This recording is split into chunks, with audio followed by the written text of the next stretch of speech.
You know what?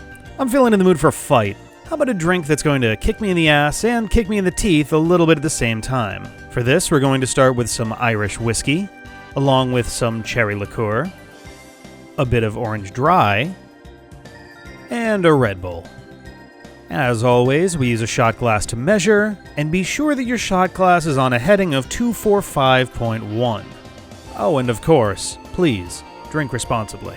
Now we've got a lot of ass-kicking of our own to do, so we're going to need to keep this cool in between fights. So how about a few fistfuls of ice?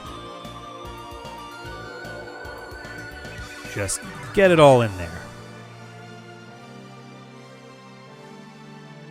We begin with 1 shot of the Irish whiskey, followed by 2 shots of the orange dry. Give it 1 shot of the Red Bull, and to give it a nice sweet flavor, we're going to drown it, just in Bailey instead.